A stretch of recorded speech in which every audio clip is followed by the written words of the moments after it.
Alrighty, boys. There's another One Piece chapter dropping. Another banger, of course, by Goda himself. You know, that's really all we get from him is week after week, Fuego and Fuego, just more fire and fire.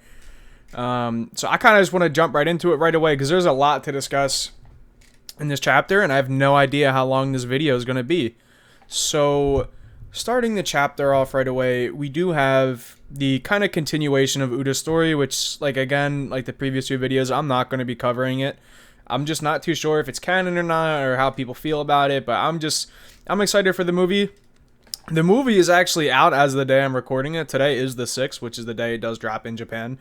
However, I don't live in Japan. I don't speak Japanese. I don't want to pirate it. I kind of want that great, like, genuine movie-going experience when I see the movie, so I'm just going to wait for the movie to come out here. So, Oda kicks off the chapter with a banging cover page. Katakuri. Katakuri is in the action. Jumping straight into beef. Katakuri and Oven are punching on Germa 66 in the cover page, which makes you think, if Germa gets away from Katakuri, is Katakuri a fraud? I'm under the impression that somehow Germa 66 is going to tie back into the final war, like, kind of with Sanji, maybe concluding Sanji's character in a way, all that kind of stuff. And I think if we don't see Germa 66 again, it's a disappointment, but at the same time, I don't know how Germa 66 is going to get out of fighting Charles Barkley Katakuri. Katakuri is a demon, right? I don't know how they're getting away. Katakuri is just gonna punch on them. But this chapter was great. It kicks off, the flower capital or whatever. You know, people are injured, and this is the aftermath of the fight with Green Bull, and you get to see over here. Yeah, I got it right this time. Kind of the outcome of the fight with Green Bull. Raizo and Shinobu look like a fucking dried prune, bro. They look horrible. They look terrible. Green Bull may be a fraud in the sense that he is not an admiral. Green Bull is like Captain X-Hand Morgan level, but he is a deadly dude. Like, I don't know, maybe he just has some bad opponents here in Wano or something. It wasn't a good first showing for him, but he did a number on these two. And, they're kind of just discussing, Green Bull was right. With Kaido gone, this is the invitation for everyone to flood into Wano. Kaido was Wano's borders, essentially. Because you're not fucking with Kaido. You're going to run up on Kaido. He's going to club you in the head and you're dead. So, now Wano has to, take care of itself. There is no Kaido now to save them. But the chapter continues, and Kinemon feels upset that he wasn't there, fighting with all the other scabbards, and that Otsuru actually did get hurt herself from the fire. Apparently, the fire breath burned down Okabor Town, and Otsuru was caught in the fire. It's kind of weird that kind of stuff is off-screen. Like, if there's one complaint I had with this chapter, it's that the pacing felt all over the place. I'll get into the pacing towards the end when I'm wrapping up the video, but the pacing was definitely all over the place, but Kinemon's just expressing, I guess his regret for not being there fighting with the other scabbards against Green Bull. So far, nothing too much going on. We just learned Otsuru's hurt and that Okabor Town was kind of destroyed. We kind of get to see Otsuru as well. She has like this bandage over her left eye, of course. For some reason, it's always the left eye in this universe. I don't know why. And now with Okabor Town gone, one of the older ladies just asked her, do you plan on going back to the capital? And she gives this kind of cute response. She always wants to be with Kinemon, so she answers, yes, I'll always be by his side no matter where Kinemon is. And Kinemon's happy. He's gassing her up. He's like, damn, like, she's still cute as ever, even after 20 years.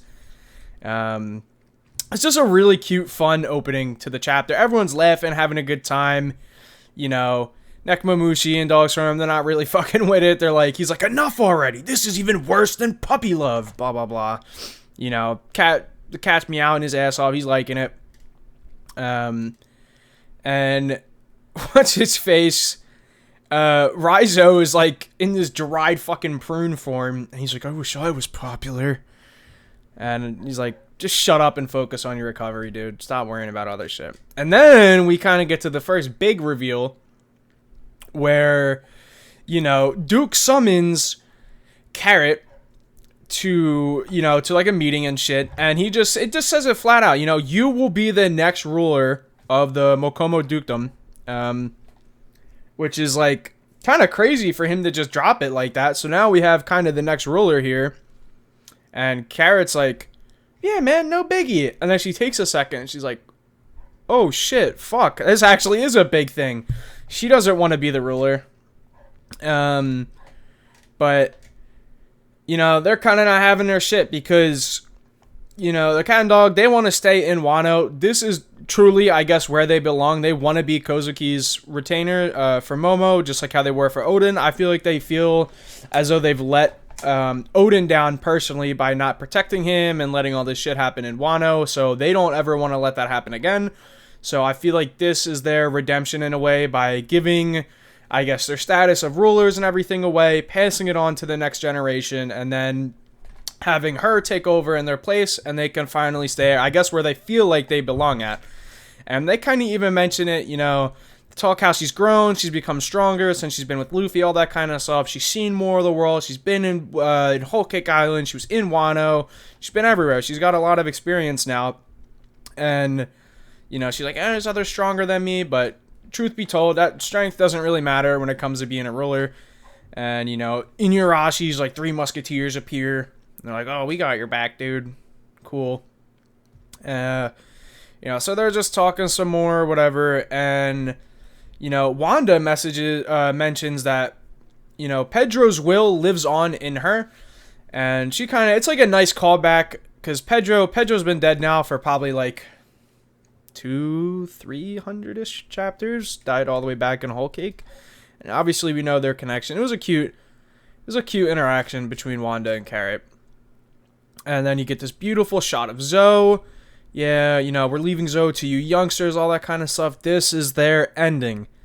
And then this is, like I said, where the pacing just gets weird because the next panel we seen, you know, Momo and Hiyori's grandfather with Robin, down, and they're discussing the load poneglyphs, they're discussing Pluton, or all the way like in this hidden area, all that kind of stuff. And then all of a sudden they're just all the way back at the Wano capital, and he's like, yeah, Odin's my son, like, I'm your grandfather, guys. And he kind of expects them to be upset, but they're grateful. You know, Momo and Hiyori, they don't have any parents. They don't really have any living family members at all except for each other. So even though losing their parents sucks or whatever, and I guess Sukayaki probably thought they would have some kind of dislike or maybe like disdain towards him because he hid this information from them that he was their grandfather, but they just seem grateful for it, which is kind of what I thought would happen. You know, Momo says it himself, it means a lot to find out that you still have family. Hiyori's crying, everyone's in tears. It's such a cute interaction. And there's this scene where Sukayaki and all the Scabbards are gathered around each other and, you know, wearing Kawamatsu says, like, wearing a Tengu mask outside of the festival. You know, it's weird. So, like, we knew you were no ordinary swordsmith or whatever. And essentially all the Scabbards knew that Sukayaki was Sukayaki, except for your genius Kinemon. This is his reaction right here. He's in shock. Kinemon never knows shit, but everything goes his way, which is awesome. So, you know, Sukayaki appears. He's like, yeah, let me just give you guys some information so you guys can lead the next generation forward or whatever. And then he just tells them, like, yeah, guys, like, Pluton's in Wano. And even Robin comments, like, you know, I didn't get to see it myself, but, you know, there's no mistaking it. Frankie mentions, like, yo, this really exists. And Luffy goes, like, yo, didn't we, like, burn the blueprints for Pluton, didn't you, Frankie? Frankie's like, yeah, I did that. And he's like, you want it, Luffy? Like, you want to go grab Pluton? He's like, nah, I'm good. Don't worry about it. Who cares? It's the most, like, typical Luffy response you can think of.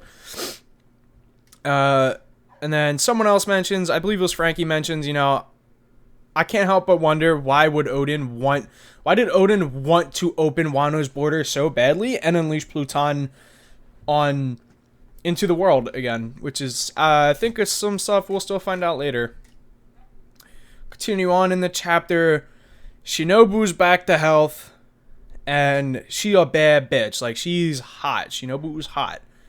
And Sanji's all perving out and shit like that. Otama's kind of got this like adorable like little outfit on. She's throwing up like a little ninja sign or whatever.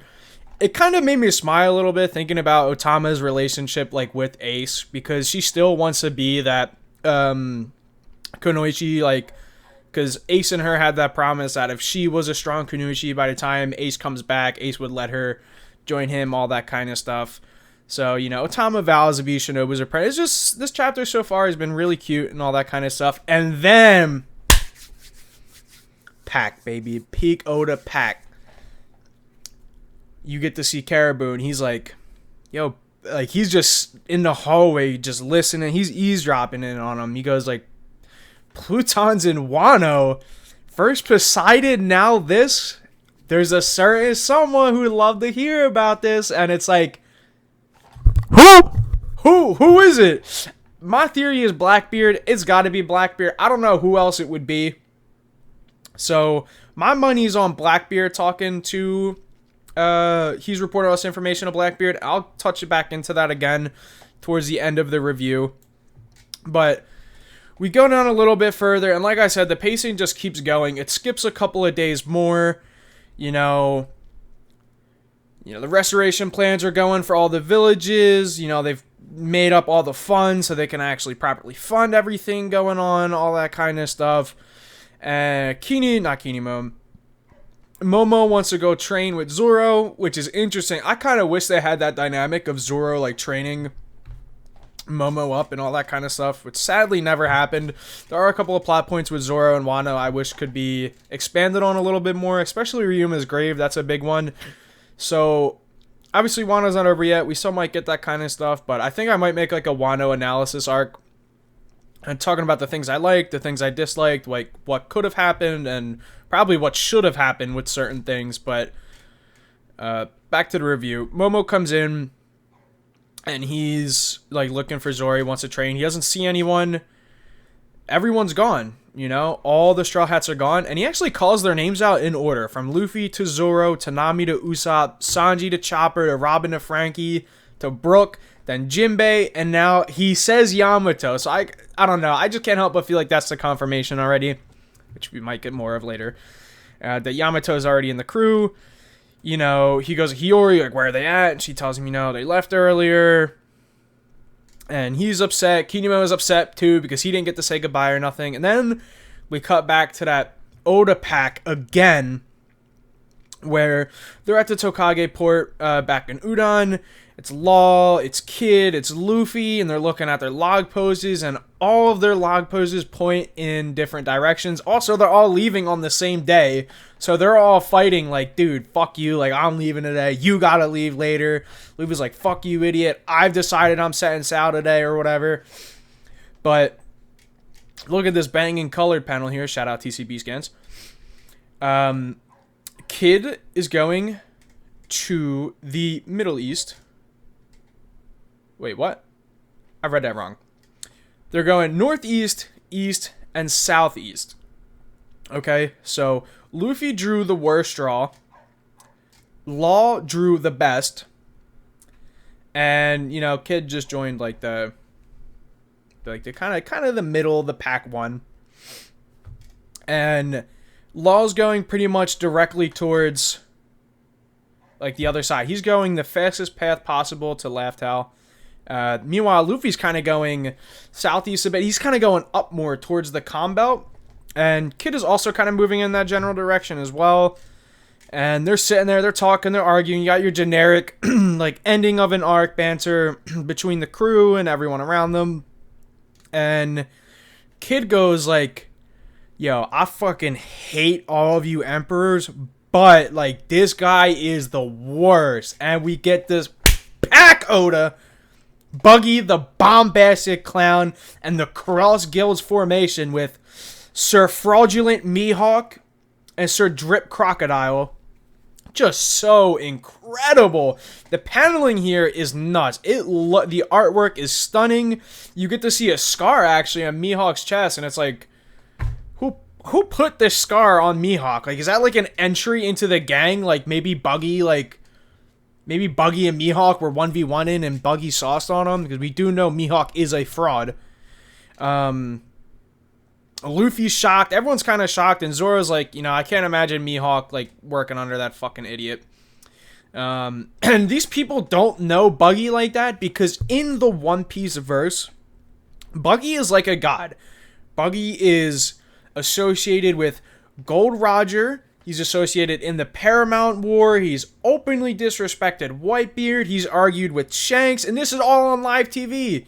So Buggy is here. Buggy broke out of Impel Down. Buggy fought at the Summit War. Like, Buggy did all this shit. So to the viewers and like the citizens in the One Piece world, Buggy is an actual threat. But the kind of like situational irony, I guess, in a way, is like us, the reader, we know Buggy is a joke. And even Law's like, dude, if he can command people like Mihawk and Crocodile, like, Buggy has to be a threat or something. He's got to be worthy of an emperor. And Luffy's like, dude, he's an idiot. Like, he's a moron. And we just get all this pack, dude. So apparently this Cross Guild is formed, and now they are issuing bounties on the Marines. So imagine we get to see a bounty for Akainu, Kuzan, Kizaru, Fuji, Fraud Bull. Like, maybe we even see a bounty for Kobe. Maybe that is something that happens in the story, where like someone goes to assassinate Kobe to claim his bounty. Like, that would be interesting. But the whole idea of reversing the roles and having, as Kid says, the hunters becoming the hunted is just like, I don't know, it's a really interesting change to the world. And it's like he says, the world really is changing. The world has been, at the start of the series, you have the world government up here. This is where they stand. They're the highest form of authority. No one was questioning them, at least from our point of view.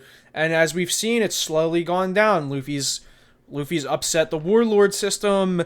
Luffy attacked Eni's lobby. He beat Rob Lucci, kind of defeated CP9, and then Marineford happened, which you can argue the Navy took a win, but at the same time, did they really? And then Aokiji and Akainu have their falling out. Luffy keeps growing bigger. Joy Boy is back.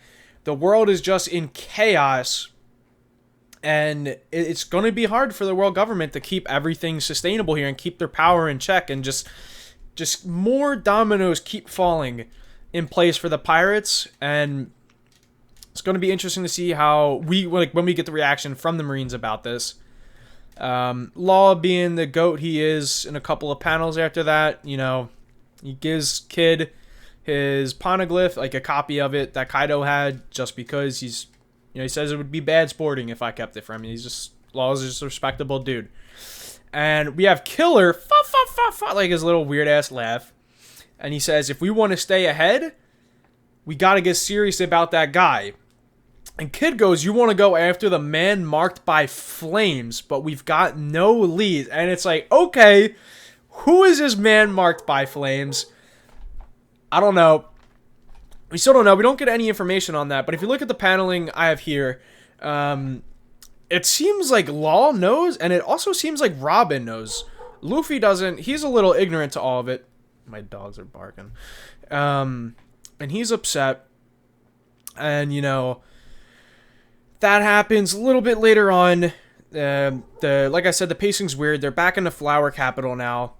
And it's just, Yamato, she's on the top of the capital. And she goes, I've made up my mind. I'm heading over at Luffy and the gang. And it's about time I live like Odin. And the chapter concludes. So, numerically, if I'm giving this chapter a number value out of 10, I'll probably give it like a 9 out of 10. Maybe like a 9.2 or something. The pacing was a little odd, but the characters were great. just the feeling of the chapter was awesome. It's very wholesome and everything, and at the same time it's creating all this drama and tension with the Cross Guild and like the uneasiness of what's going on with the world. I felt like that. But there are some core things I wanted to discuss. I don't know if I should do this in another video. I might go a little bit deeper into it, but just here are some thoughts I wrote down with this chapter. And it's like, it seems like with all the poneglyphs and the ancient weapons, they're all in the opposite locations of each other, if that makes sense. Like, so we have Fishman Island, right? So the first time we learned about one of the ancient weapons and like, you know, kind of confirming its existence was Shirahoshi back at Fishman Island. And we learned of Fishman Island and the ancient weapon Poseidon all the way up in Skypiea. So we have the sky, and then we have the ocean floor. So they're literally complete opposites of each other. Also, while we're in Fishman Island, when Neptune and Robin are having that discussion at the end of the arc, Neptune and Robin, they kind of mention Uranus, which to, I guess, go to the actual definition of Uranus, I guess what they're referencing is it's Zeus. You know, he's pretty much, I think it translates to like leader of the sky or like the heavenly sky or something like that. So Uranus is like a heavenly weapon based in the sky. So now we got the opposite of what happened with Skypiea and Fishman, where now we're learning about Uranus in Fishman about a sky weapon.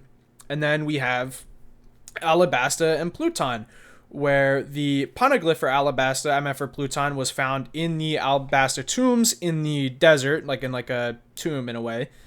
And turns out Pluton is all the way in a very foresty, lively kind of country of Wano. So it's just kind of interesting that everything is the opposite of each other. More things to discuss with the chapter is what's up with Blackbeard. So if you look here, I'm going to put a panel up here with Blackbeard, where Blackbeard's like, you know, if no one's going to take it, we are going to take it. Like, come on, guys, let's set sail. We're taking this shit. And it's like, what is left for Wano? Is Blackbeard coming to Wano? Does Blackbeard know about Pluton? Does the world know about Pluton? Like, what exactly was Blackbeard referencing here? And I think it has to do with Pluton. I don't know how. Maybe there's something we are ignorant to. I feel like the timeline outside of Wano, during Wano, is weird. Like the events with the Reverie and all that kind of stuff. Like, how does this timeline line up with Luffy and, you know, their journey in Wano? And, you know, it's like, okay, does the rest of the world know about Pluton? Probably not. If Blackbeard does know, how? And now that I'm thinking of it again, it has to be because of Caribou. Caribou told him, yo, Blackbeard, you know, the government just got bitched up. Everyone here, you know, like, they still have to recover from this big battle or whatever. Come to Wano. And then it comes into my head, why is Shanks near Wano? And it's like, okay, maybe Shanks knew Blackbeard was moving his forces, his armada, towards Wano to attack Luffy and secure Pluton. And Shanks, being all about balance and order, Shanks just pulled up. And he's like, dude, I'm going to protect Luffy and them from the outside. I'm going to make sure Pluton does not fall into the hands of the wrong person. Blackbeard being the worst person to get their hands on it. So that kind of makes me think that's why Shanks was near Wano. And kind of just closing remarks or theories I have. It seemed a little bit weird that Zunisha pulled up just for the whole Joy Boy stuff. All the way back at like 1042, 1043. But I believe the theory is that Zunisha is needed to open the borders. That's why Momonosuke tells Zunisha, dude, do not open the borders. We're not doing it right now, like, given the circumstances. And Zunisha leaves. So obviously we know the real Wano and Pluton's underwater. So the theory is that Zunisha would just suck up all the water and just throw it out into the ocean again. And that, like, in that way, opening up Wano's borders essentially. So I hope we get more confirmation on that. And then just my last thoughts on the chapter is like the possibility of who the marked man is. I'm of the opinion it's Aokiji. As soon as I seen it, I thought Aokiji immediately. Excuse me. You know. Other people think it could be Crocus. Other people think it could be Sabo. I think if it's two people, it's either Aokiji or it's Sabo. There is no way it is Akainu. If Kid wants to pull up on Akainu, that's fine. He'll just get murked in 2 seconds. I don't think they're going after Akainu. But it should be interesting. I'm of the opinion it's Aokiji, but we'll kind of see where that plot point takes us. So that about wraps it up for this chapter review. Thank you guys so much for watching again. I actually got a lot of support on my previous video. Shout out Rock's Review. Rock's Review, I watch your content all the time. You commented on my video. That was awesome. I believe the review for 1055 is one of my most viewed videos on my channel, which is great. And I'll see you guys whenever 1057 comes out. Also, keep in mind, I do have the power scaling video for my top 20 in the works, as well as the Admirals versus Yonko debate as well. See you guys. Take care.